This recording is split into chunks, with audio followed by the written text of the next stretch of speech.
بسم اللہ الرحمن الرحیم۔ السلام علیکم۔ مالک مکان کا کرایہ دینے کو پیسے نہیں تھے، اس لیے بیوہ ماں نے میری شادی 60 سالہ بوڑھے مالک مکان سے کر دی۔ وہ اسی رات مجھے اپنے ساتھ دبئی لے گیا۔ میں خوش ہو گئی کہ دبئی دیکھوں گی، لیکن قدموں تلے زمین نکل گئی جب میری یہ رات بہت حسین تھی۔ ہر طرف رنگ و روشنیاں پھیلی ہوئی تھیں، لوگوں کا ایک ہجوم تھا جو میرے ارد گرد پھیلا ہوا تھا۔ ہر شخص اپنی موج مستی میں بدمست تھا۔ ایسے میں صرف میں ہی پریشان تھی۔ اسے میری ناشکری بھی کہا جا سکتا ہے، کیونکہ میرے پاس دنیا کی ہر نعمت موجود تھی، ہر وہ نعمت جس کے لیے میں نے انسانوں کو ترستے ہوئے دیکھا تھا، لیکن میں پھر بھی گھبرائی ہوئی تھی۔ یہ گھبراہٹ شاید دائمی تھی جو میرے وجود کے ساتھ چپک گئی تھی۔ مجھ سے فقط ایک گناہ سرزد ہوا تھا، اس کے نتیجے میں مجھے جنت مل گئی تھی۔ کبھی سنا ہے کہ گنہگار کو جنت مل جائے؟ نہیں نا۔ آؤ چلو میں اپنی کہانی سناتی ہوں، اپنے حال دل سناتی ہوں، پھر شاید تمہیں یقین ہو جائے کہ میں جنت کی مکین ہوں۔ میرا نام نازنین ہے۔ جب میں نے ہوش سنبھالا تو اپنے ارد گرد محرومیاں دیکھی تھیں، غم دیکھا تھا اور اداسی دیکھی تھی۔ میرے ارد گرد میرے سارے رشتہ دار امیر تھے، جبکہ میں یتیم لڑکی غربت کی چکی میں پس رہی تھی۔ میری ساری کزنز رنگ برنگے کپڑے پہنتیں۔ میرے نصیب میں وہ سارے لباس آتے تھے جو امی کی بری کے تھے، مگر امی انہیں ابو کے گزر جانے کے بعد پہن نہ سکی تھیں۔ امی ان کپڑوں کو کاٹ چھانٹ کر میرے لیے ٹھیک کر دیا کرتیں۔ میری مجبوری تھی، تن ڈھانپنے کو لباس چاہیے ہوتا تھا۔ اگر کوئی اور حالات ہوتے تو میں مر جاتی، مگر وہ آؤٹ آف فیشن کپڑے نہ پہنتی، کیونکہ میری کزنز اکثر میرا مذاق اڑایا کرتی تھیں۔ امی نے سلائیاں کر کے ہی مجھے پڑھایا لکھایا تھا۔ اب میں جوان ہو چکی تھی، جوانی کی دہلیز پر پہنچ چکی تھی۔ میری آنکھوں میں بے شمار خوابوں نے انگڑائیاں لینا شروع کر دی تھیں، کیونکہ میرے ماموں کی بیٹی کا ایک دن اچانک میں آیا تھا کہ وہ اپنا بزنس کرتا ہے۔ میری کزن کو شادی کے بعد اپنے ساتھ لے جانے والا تھا۔ اس کی زندگی نے پلٹا کھایا تو ایک امید نے میرا دامن پکڑ لیا۔ اگر وہ خوشیاں پا سکتی تھی تو میں کیوں نہیں؟ اس کے بعد میرے لیے بہت سے رشتے آتے تھے، مگر افسوس یہ تھا کہ سب غریب گھرانوں سے آتے تھے۔ مجھے غربت سے نفرت تھی، غربت کے نام سے نفرت تھی۔ میں نے امی سے کہہ دیا کہ میں اگر شادی کروں گی تو امیر گھرانے میں کروں گی، چاہے اچھے رشتے کے انتظار میں میری عمر کیوں نہ گزر جائے۔ میرے پاس انتظار کرنے کا وقت موجود تھا، مگر میری والدہ کے پاس وقت کی کمی تھی۔ وہ کہنے لگی، نازنین، میری عمر گزر گئی ہے، آنکھوں کی روشنی چلی گئی ہے، نہ جانے اگلی سانس آئے گی یا نہیں۔ میں امی کی باتیں سن کر پریشان تو ہو جاتی، مگر میں کیا کرتی؟ مجھے امیر ہونے کا بہت زیادہ شوق تھا۔ اب تو ہمارے گھر کے حالات ایسے تھے کہ 2 وقت ڈھنگ کی روٹی بھی نصیب نہیں ہوتی تھی۔ ادھر مالک مکان نے ہمارا جینا دو بھر کر رکھا تھا۔ اسے ہر وقت اپنے کرائے کی فکر ہوتی تھی جو ہم پچھلے 3 ماہ سے نہ دے سکے۔ اب تو اس نے باقاعدہ یہ کہنا شروع کر دیا کہ میں اپنا یہ مکان آپ لوگوں سے خالی کرواؤں گا، لیکن مجھے یہی لگتا کہ وہ یہ سب کچھ خالی کھلی دھمکیاں ہی دے رہا ہے، کیونکہ اس میں اتنی انسانیت تو ہوگی کہ ایک یتیم جوان لڑکی کو بے گھر نہیں کرے گا۔ مگر میں کہاں جانتی تھی کہ یہ سب ہو جائے گا۔ یہ شام کی بات ہے، میں بیٹھی رسالہ پڑھ رہی تھی جب ہمارے گھر کا مالک مکان گھس آیا۔ اس کی آنکھیں عجیب بے باک ہو رہی تھیں۔ مجھے اس کا یہ انداز اچھا نہیں لگا۔ کہنے لگا، اے لڑکی، تمہاری ماں کہاں ہے؟ مالک مکان کی آواز سن کر امی نے جلدی سے سلام پھیرا اور وہیں پر آ گئیں جہاں وہ کھڑا تھا۔ کہنے لگا، بڑی بھی، گھر خالی کرتی ہو یا کرایہ دیتی ہو؟ امی رونے لگیں اور بولیں، بھائی صاحب، تم تو ہمارے حالات سے واقف ہو، تم فکر نہ کرو، جیسے ہی پیسے کا بندوبست ہوا سب سے پہلے آپ کا قرض ہی اتاروں گی۔ وہ میری طرف دیکھ کر مسکرانے لگا اور بولا، بڑی حیرت کی بات ہے، تمہارے گھر ہیرا چھپا ہوا ہے، پھر بھی تو پیسے کے لیے روتی ہے، پاگل ہے تو۔ وہ میری طرف بڑی معنی خیز نظروں سے دیکھ رہا تھا۔ مجھے اس کی آنکھوں سے گھن آئی تو میں جلدی سے اپنے کمرے میں آ کر چھپ گئی۔ نہ جانے وہ امی سے کیا کہتا رہا، بحث مباحثہ کرتا چلا گیا۔ میں اس کے جانے کے بعد امی کے پاس آئی تو میں نے ان کے چہرے پر بڑی پریشانی دیکھی۔ میں نے وجہ پوچھی تو کہنے لگی، نازنین، تم جلدی سے میری بڑی بہن کا فون ملا دو۔ میں نے سوچا شاید امی ان سے ادھار لینا چاہتی ہوں، اس لیے خالہ کا نمبر ملا کر امی کے ہاتھ میں فون تھمایا تو وہ جلدی سے چھت کے اوپر چلی گئیں۔ میں کندھے اچکا کر اپنے کمرے میں آ گئی۔ امی نہ جانے پورا گھنٹہ اپنی بہن کے ساتھ کیا خسر پھسر کرتی رہیں۔ جب وہ چھت سے اتر کر نیچے آئی تو میں نے انہیں بہت مطمئن پایا۔ میں بولی، امی خیر تو ہے؟ بڑی خوش نظر آ رہی ہو۔ امی کہنے لگی، نازنین، میں نے تمہاری شادی کی بات خالہ سے کی تھی، اس کی نظر میں تمہاری پسند کا ایک لڑکا موجود ہے، میں امی کی بات سن کر بہت زیادہ خوش ہو گئی۔ میں بولی، امی آپ قسم کھائیں کہ سچ کہہ رہی ہیں۔ امی نے میرے سر پر چیخ لگائی اور کہنے لگیں، ماں کو قسم کھانے کا کہتی ہو، ذرا شرم نہیں آتی کیا؟ پھر امی نے میرے سر پر پیار دیا اور کہنے لگیں، بیٹی میں نے جو بھی کیا ہے تمہاری خوشی کے لیے کیا ہے۔ مجھے یقین ہے کہ میرے اس فیصلے پر تمہیں خوشی ہوگی۔ کل شام تمہارا نکاح ہے۔ میں حیرت سے بولی، امی اتنی بھی کیا جلدی ہے؟ امی کہنے لگیں، بیٹی تو جوان ہے اور حسین بھی ہے، میں بوڑھی بھی ہوں اور کمزور بھی، میں تیری پہرہ داری نہیں کر سکتی، اس لیے تجھے رخصت کر رہی ہوں تاکہ تیرا شوہر تیرا محافظ بن سکے۔ میں مسکرا دی تھی، میری خوشی کی انتہا نہ رہی۔ میں بولی، امی میرا شوہر امید تو ہے نا؟ امی کہنے لگی، تیری ہر ضرورت پوری کرے گا، تجھے اور کیا چاہیے؟ امی نے ہمیشہ کی طرح مبہم سے جواب دیا تھا۔ خیر میں نے جلدی سے سر پر دوپٹہ اوڑھا اور اپنی پھپھو کے گھر چلی گئی۔ میری 3 پھپھو اور 2 ماموں کے گھر ہمارے محلے میں ہی تھے۔ سب کھاتے پیتے تھے، ان کے مالی حالات بھی بہت اچھے تھے اور میری ماں کا خیال نہیں رکھا تھا۔ جس دن سے میں بازار سے 10,000 روپے کی شاپنگ کر کے آتی، اس دن بھی وہ میری ماں کے سامنے ہی رونے آتی کہ گھر میں بہت غربت ہے۔ امی نے ان سے گلہ نہیں کیا تھا، بس مسکرا کر ٹال دیا کرتی۔ میں اکثر امی سے کہتی، آپ ان عورتوں کو منہ توڑ جواب کیوں نہیں دیتی؟ میں آپ کی جگہ ہوتی تو ان کو نانی کا گھر یاد کروا دیا کرتی۔ امی میری بات سن کر لرز جایا کرتی، کہتی تھیں کہ اللہ نہ کرے تو کبھی میری جگہ پر ہو، آئندہ ایسی بات اپنی منہ سے نکالی تو میں منہ توڑ کر رکھ دوں گی۔ خیر میں نے اپنی پھپھو کی بیٹیوں کو بتایا کہ کل میری شادی ہے، ایک بہت ہی امیر گھرانے سے لڑکا مجھے بیاہنے آ رہا ہے۔ میری بات سن کر وہ جل کر کباب ہو چکی تھیں، کہنے لگیں، ایک دن تم امیر لڑکا اپنے باغ سے توڑو گی کیا؟ میں ان کو جلتا دیکھ کر خوب محسوس ہو رہی تھی، ان سے کہہ دیا، کل آ کر دیکھ لینا لڑکا کہاں سے توڑ کر لاتی ہوں۔ خیر میں نے سب کے گھروں میں باری باری جا کر کہہ دیا کہ میں اس بدبودار محلے سے ہمیشہ لگی ہوں۔ ظاہر سی بات ہے مجھ یتیم لڑکی کی خوشی میں کوئی خوش نہیں ہوا تھا۔ میں گھر آ گئی، گھر کی ایک ایک چیز کو بڑے غور سے دیکھ رہی تھی کہ میں ان سب چیزوں کو ہمیشہ کے لیے چھوڑ کر چلی جاؤں گی۔ میں ان چیزوں کو دیکھتی تو مجھے اپنا بچپن یاد آتا تھا۔ میں چلتی چلتی امی کی سلائی مشین کے پاس پہنچ گئی۔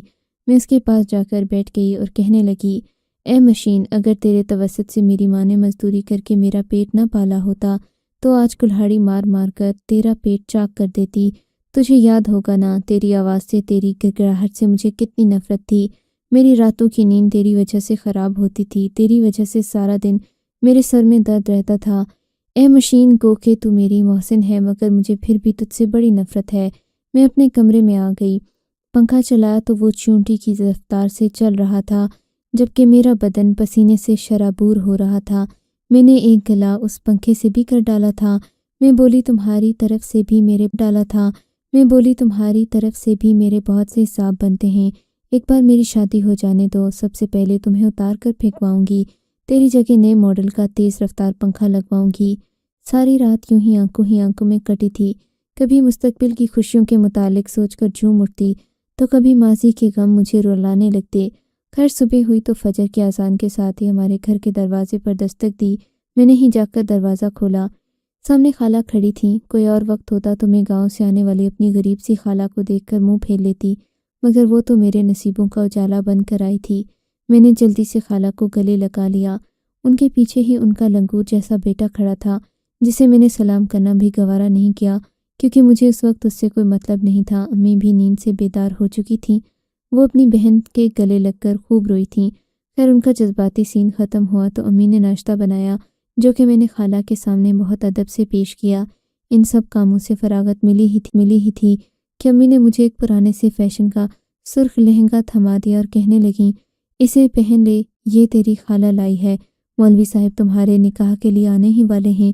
میں نے اس لہنگے کی طرف دیکھا تو میرا منہ بن گیا، مگر کیا کرتی، میں نے ساری زندگی کمپرومائز کرتے ہوئے گزار دی تھی، اس وقت بھی کمپرومائز ہی کر لیا۔ 10 بجے تک میری پھپھیاں اور ان کی بیٹیاں ہمارے گھر میں موجود تھیں۔ خیر امی مجھے کمرے میں لے گئیں، میرا نکاح پڑھایا جانے لگا۔ میں نے اپنا شوہر نہیں دیکھا تھا، اس کا نام بھی پہلی بار ہی سنا تھا، مگر میں اندر سے سرشار تھی، میرا شوہر میرا نجات دہندہ بن کر آیا تھا۔ میں نے نکاح کے دوران قبول ہے کہا تو مجھے لگا میں نے اپنی زندگی کی سب سے بڑی خوشی پا لی ہے۔ تھوڑی دیر بعد میری خالہ مجھے کمرے سے لینے آئیں۔ صحن میں ایک صوفہ پڑا تھا جس پر مجھے بٹھا دیا گیا۔ میں مسکرا کر اپنی کزنس کی جانب دیکھ رہی تھی حیرت کی بات تھی وہ سب بھی بہت خوش نظر آ رہی تھیں۔ مجھے کچھ گڑبڑ کا احساس ہوا۔ تبھی میری خالہ اپنے لنگور جیسے بیٹے کو بل بٹھا دیا گیا۔ مجھے حیرت کا شدید جھٹکا لگا۔ میری کزنس کے چہرے کی مسکراہٹ بہت گہری ہو گئی۔ میری آنکھوں سے ٹپ ٹپ آنسو گرنے لگے، مگر میں نے اس لمحے خود کو بڑی مشکل سے قابو کیا۔ میں نہیں چاہتی تھی کہ میں اپنے غم کا اظہار کر کے اپنے دشمنوں کو خوشی کا موقع دے دوں۔ خیر میری رخصتی کا وقت آیا تو میں امی سے کہنے لگی، میں نے آپ سے تنہائی میں کچھ کہنا ہے۔ امی بھی گھبرائی ہوئی تھیں، وہ شاید جان گئی تھیں کہ میں ان کی کلاس لینے والی ہوں۔ میں امی کا ہاتھ تھام کر اپنے کمرے میں آئی۔ میں بولی، امی آپ نے یہ میرے ساتھ کیا کیا؟ ایسا تو کوئی دشمن بھی نہیں کرتا۔ آپ نے میری شادی اپنی بہن کے پینڈو اور نالائق بیٹے سے کرا دی۔ امی رونے لگیں، بولیں، بیٹا احمد کی اپنی پرچون کی دکان ہے، اچھا کماتا ہے، تمہاری ہر خواہش پوری کرے گا۔ میں غصے سے بولی، پرچون کی دکان مائی فٹ۔